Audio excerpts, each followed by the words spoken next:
যেই ছেলে দাড়ি চাঁচে এবং হাতে সিগারেট নিয়ে প্যান্টাটা এখনো নিচে করে দিয়ে বই হাতে করে শিক্ষা প্রতিষ্ঠানে যায়, পাঠশালায় যায়, তার পায়ের নিচে কি ফেরেশতা পর বিছাতে পারে? যে মেয়ে নগ্ন পোশাক পরে আস্কারা মাস্কারা চোখে মুখে লাগিয়ে রং মেখে একজন পতিতালয়ের মেয়ে সেজে নখে নেইল পালিশ দিয়ে লম্বা লম্বা নখ রেখে ভুরু চিকন করে রাস্তায় চলে বিদ্যার নামে, তার পায়ের নিচে কি ফেরেশতা পর বিছায়?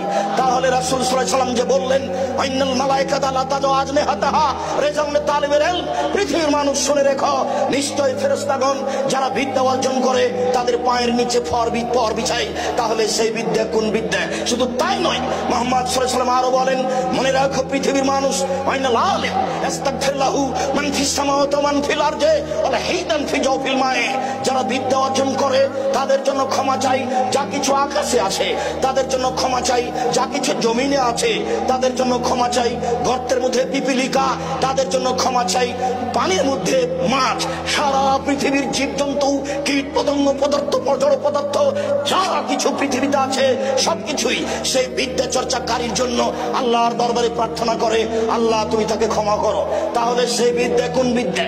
যে বিদ্যা দাড়ি চাচা শিখায়, যে বিদ্যা ধোঁকাবাজি শিখায়, যে বিদ্যা প্রতারণা শিখায়, যে বিদ্যা ফাঁকিবাজি শিখায়, যে বিদ্যা আল্লাহকে অস্বীকার করা শিখায়, সেই বিদ্যা কি এই বিদ্যা?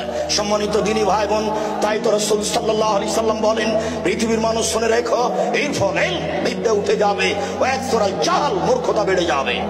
তিনি বলেন, পৃথিবীর মানুষ শুনে রেখো, ইকবাতুল ইলম, বিদ্যা উঠিয়ে নেওয়া হবে, আর আয়ানজুল জাহাল, মূর্খতা বর্ষণ হবে।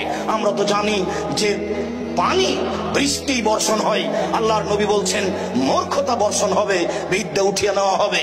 20 বছর পূর্বে হাটাবো রূপগঞ্জ, নারায়ণগঞ্জ, ঢাকায়, পৃথিবীর যে কোনো স্থানে যত বিদ্বান ছিল আজকে তার চেয়ে বেশি না কম? বেশি। তাহলে রাসূল সাল্লাল্লাহু আলাইহি ওয়াসাল্লাম কি মিথ্যা কথা বলেছেন? নাউযুবিল্লাহি মিন যালিক। রাসূল সাল্লাল্লাহু আলাইহি ওয়াসাল্লাম মিথ্যা কথা বলেননি।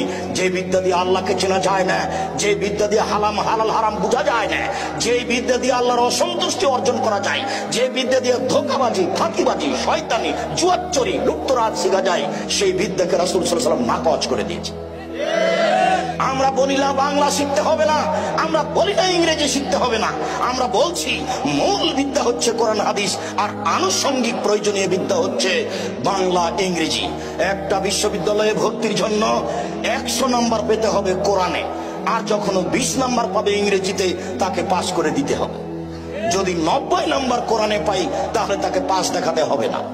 একটা বিশ্ববিদ্যালয়ে শিক্ষক আছেন, যিনি ইংরেজি পড়াচ্ছেন, তার বেতন হবে 40,000, যিনি কোরআন পড়াচ্ছেন তার বেতন হতে হবে 1 লক্ষ।